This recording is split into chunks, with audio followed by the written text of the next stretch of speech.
தமிழ்நாட்டில் 40 சுங்கச்சாவடிகளில் நள்ளிரவு முதல் சுங்க கட்டண உயர்வு அமலுக்கு வந்துள்ளது. இது பற்றிய கூடுதல் தகவலுடன் செய்தியாளர் பரத் மற்றும் ஷேக் அப்துல்லாவிடம் கேட்கலாம். முதலில் பரத், நீங்க தற்பொழுது எங்கு உள்ளீர்கள்? இந்த சுங்க கட்டண உயர்வு இன்று முதல் அமலுக்கு வந்துள்ளது, முழு விவரங்களை சொல்லலாம். தமிழ்நாட்டில் தேசிய நெடுஞ்சாலைத்துறை ஆணையத்தின் கீழே ஏறக்குறைய 78 சுங்கச்சாவடிகள் செயல்பட்டு வருகின்றன. இதில் தற்போது 40 சுங்கச்சாவடிகளுக்கு சுங்க கட்டணமானது உயர்த்தப்பட்டிருக்கிறது. குறிப்பாக சென்னை அருகே இருக்கக்கூடிய தற்போது நாம் நிற்கக்கூடிய இந்த வானகரம் மற்றும் சூரப்பட்டு, பாரனூர், செங்கல்பட்டு உள்ளிட்ட பகுதிகளிலும் இந்த கட்டணமானது உயர்த்தப்பட்டிருக்கிறது. அதே போன்று ஏறக்குறைய 40 சுங்க கட்டணங்கள் உயர்த்தப்பட்டிருக்கின்றன. குறைந்தபட்சமாக 40லிருந்து 5% 10% வரை உயர்த்தப்பட்டிருக்கிறது. இது குறித்து நம்முடைய இந்த சுங்க கட்டணங்கள் உயர்த்தப்பட்டது குறித்து பேசுவதற்காக லாரி உரிமையாளர் சங்க தலைவர் இருக்கிறார் யுவராஜ், அவரிடம் கேட்டு தெரிவோம். சார், இந்த சுங்க கட்டணம் எதனால் உயர்த்தப்பட்டிருக்குது? ஏற்கனவே இந்த பகுதிகளில் வந்து சுங்கச்சாவடியே இருக்கக்கூடாதுன்னு சொல்லியிருக்கீங்க. தற்போது இந்த சுங்க கட்டணம் உயர்ந்திருப்பது எப்படி பார்க்குறீங்க? அதாவது ஆண்டாண்டுக்கு சுங்க கட்டணங்கள் உயர்த்துவதை லாரி உரிமையாளர் எதிர்க்கிறோம். ஏனென்றால் 32 சுங்கச்சாவடிகள் காலாவதியானது என்று தமிழக அரசு சட்டசபையில் தீர்மானம் நிறைவேற்றப்பட்டது. 3 ஆண்டு ஆயும் மத்திய அரசு எந்த நடவடிக்கை எடுக்கவில்லை. இந்த மதுரவாயல் சுங்க சாவடி வந்து பார்த்திங்கன்னா எந்த அடிப்படை வசதி இல்லை, ஆம்புலன்ஸ் இல்லை, இது வந்து ஏற்கனவே முடிந்து 10 ஆண்டு ஆகிறது. இந்த மாதிரி சூழ்நிலையில் இங்கே வெறும் கலெக்ஷன் ஏஜென்ட் தான் இருக்காங்க. கலெக்ஷன் ஏஜென்ட்டுக்கு ஏன் இந்த உயர்வு கொடுக்க வேண்டும்? அப்படி தான் நாங்கள் எதிர்க்கிறோம். இந்த தமிழகம் முழுவதும் இருக்கக்கூடிய சுங்கச்சாவடிகளில் வந்து வெறும் கலெக்ஷன் ஏஜென்ட் இருக்காங்க. அங்கே எதுக்கு இந்த உயர்வு? ஆகவே இந்த சுங்க சாவடிகளை எதிர்த்து நாங்கள் வந்து இன்று போராட்டம் அறிவித்திருக்கிறோம். அதாவது மத்திய போக்குவரத்து மந்திரி வந்து 3 ஆண்டுக்கு முன்பு சொன்னார் 60 கிலோமீட்டரில் இருக்கிற சுங்க சாவடிகளாக நீக்கப்படும்னு. பார்லிமெண்ட்லேயே அறிவித்து இன்று 3 ஆண்டாவது இன்னும் இது வரைக்கும் நடவடிக்கை எடுக்கலை. அதாவது மதுரவாயில், சூரப்பட்டெல்லாம் நகராட்சி, டவுனு, பஞ்சாயத்தில் இருக்கக்கூடிய இந்த சுங்க சாவடிகளெல்லாம் எடுக்கப்படும் சொன்னார். அப்படி இருந்தும் அதுவும் அறிவித்து 2 ஆண்டுக்கு மேலே அது இது வரைக்கும் செய்யலை.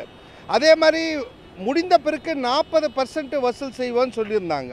40% அக்ரிமெண்ட்லேயே இருக்குது. 2008 அக்ரிமெண்ட்டில் இருக்குது. அந்த அக்ரிமெண்ட் எடுத்து 2024 புதிய அக்ரிமெண்ட் போட்டு இப்போ அந்த மெயின்டெனன்ஸ் கூட இல்லை. இப்படி சட்டத்தெல்லாம் மாற்றி இது மாதிரி பண்ணக்கூடிய அரசு எதிர்த்து நாங்கள் போராட்டம் அறிவிக்கிறோம். இந்த சுங்க சாவடி வந்து மக்கள் பஸ் ஏற இப்போ வண்டலூர் போகிறதுக்கே சுங்க கட்டணம் செலுத்திட்டு போகக்கூடிய சூழ்நிலை உருவாக இருக்குது. ஆகவே மாநில அரசு இதில் வந்து ஒரு அழுத்தம் கொடுத்து மத்திய அரசு எந்த தவறு செய்தாலும் பார்த்துட்டு இருக்க வேண்டாம், இங்கே காலாவதியான சுங்கச்சாவடியில் இருக்குது என்று தீர்மானம் நிறைவேற்றிருக்கீர்கள். இந்த சுங்கச்சாவடி சாலையில் தான் 52% விபத்து நடக்குது. எல்லா இடத்துலையும் எங்கள் சாலையே விரிவுபடுத்தி விட்டு 20 ஆண்டுக்கு வசூல் செய்து கொண்டிருக்கிறாங்க. ஆகவே இதை எதிர்த்து மிகப்பெரிய போராட்டத்தில் ஈடுபட வேண்டும். இது மக்கள் போராட்டமாக மாற வேண்டும். மக்கள் அனைவரும் இந்த சுங்க கட்டண உயர்வை வந்து சொல்லிக்கிட்டே இருக்காங்க.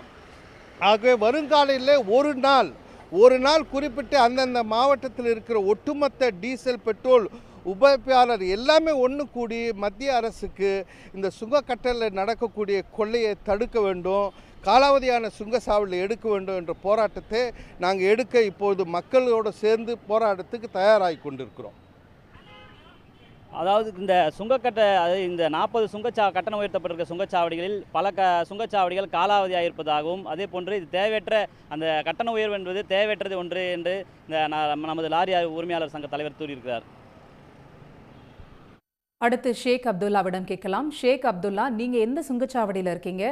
இந்த வாகனங்களுக்கெல்லாம் எவ்வளவு சுங்க கட்டண உயர்வு அமலுக்கு வந்துள்ளது? விவரங்களை சொல்லலாம்.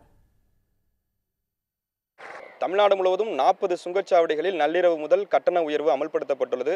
குறிப்பாக புதுக்கோட்டை மாவட்டத்தை பொறுத்தவரை தேசிய நெடுஞ்சாலைகளில் 4 சுங்கச்சாவடிகள் இருக்குது. நாம் தற்போது புதுக்கோட்டையிலிருந்து காரைக்குடி செல்லும் தேசிய நெடுஞ்சாலையில் உள்ள லெம்பலக்குடி சுங்கச்சாவடியில் தான் இருக்கும். இந்த சுங்கச்சாவடியை பொறுத்தவரை தினசரி நாள் ஒன்றுக்கு வந்து 2500க்கும் மேற்பட்ட வாகனங்கள் இவ்வழியாக தான் செல்கின்றது.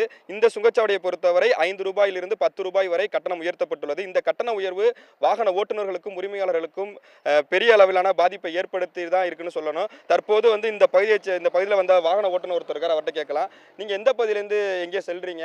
இந்த கட்டண உயர்வு வந்து உங்களை எவ்வளோ தூரம் வந்து பாதிப்படை செஞ்சுருக்கு? நாங்கள் புதுக்கோட்டையிலேருந்து தேவக்கோட்டையை தாண்டி இது வரைக்கும் போயிட்டுருக்கோம். புளியால் அந்த 2 டோலில் நாங்கள் கிராஸ் பண்ணுறோம். இது பார்த்தீங்கன்னா அது அதிகரித்து வந்து எங்களுக்கு ரொம்ப இதாக தான் இருக்குது. எப்படின்னா 5 ரூபா உயரத்தில் வந்து நீங்கள் சிறுசாக நினைக்கிறேன் 5 ரூபாங்கிறது. ஒரு நாளைக்கு வந்து நாங்கள் 2 வாட்டி போயிட்டு வரணும். இப்போ நாங்கள் ஒரு வாட்டி வந்து நாங்கள் 2 வாட்டி போயிட்டு வரோங்கிறது 5-5ங்கிறது மாதமாக பார்த்தா அதிகமாக தான் இருக்குது. இது எப்படி வாகனங்கள் அடிப்படையில் வந்து இந்த இதை கொண்டு வந்திருக்காங்க. 5% 10% வரைக்கும் கொண்டு வந்திருக்காங்க. இது எங்களுக்கு வந்து அதிகம் தான் நினைக்கிறேன். இது வந்து எங்களுக்கு இருக்கிறதே போதுன்றது தான் எங்களுக்கு வேணும். இது அதிகமாக இருக்குது. இதை பார்த்தீங்கன்னா இந்த கொடுக்கறது எங்களுக்கு வந்து அடிப்படையாக இந்த வசதிகள்லாம் ஒன்றும் அவ்வளோவா இல்லை. இந்த நெடுஞ்சாலையில் பார்த்தீங்கன்னா எங்களுக்கு தேவையான வசதிகள் அப்படி ஒன்றும் இல்லை. அதனால் நம்மளுக்கு இந்த கட்டண உயர்வு தேவையில்லை. பார்த்தீங்கன்னா வாகன ஓட்டிகளுக்கு ரொம்ப சிரமம் இந்த இது பார்த்தீங்கன்னா ரொம்ப சிரமம். அதனால் கொஞ்சம் இது ஏற்கனவே பெட்ரோல் விலைவாசி அதிகமாக இருக்குது, டீசல்லாம். அது நம்மளுக்கு இது இப்படியே இருந்தால் போதும், ஏற்ற வேணான்றது எங்களோட கோரிக்கையாக வைக்கிறோம். தொடர்ச்சியாக பார்க்க போனால் ஆண்டிற்கு 2 முறை இந்த சுங்க கட்டணமானது உயர்த்தப்படுகிறது. இந்த கட்டண உயர்வு என்பது தேவையில்லாதது. கட்டணத்தை மட்டுமே உயர்த்தி வரக்கூடிய நிலையில் அதற்கு தேவையான எந்தவித அடிப்படை வசதிகளுமே இந்த வாகனத்தில் செல்லக்கூடிய ஓட்டுநர்களுக்கு ஏற்படுத்தி கொடுக்கலன்னு தான் சொல்லியிருக்காங்க. இதற்கு ஒன்றிய அரசு இதில் தலையிட்டு இந்த சுங்க கட்டண உயர்வை கட்டுப்படுத்த வேண்டும், இதற்கு நிரந்தர தீர்வு காண வேண்டும் என்பதே இந்த ஓட்டுநர்களுடைய எதிர்பார்ப்பாகவும் கோரிக்கையாகவும் இருக்கிறது.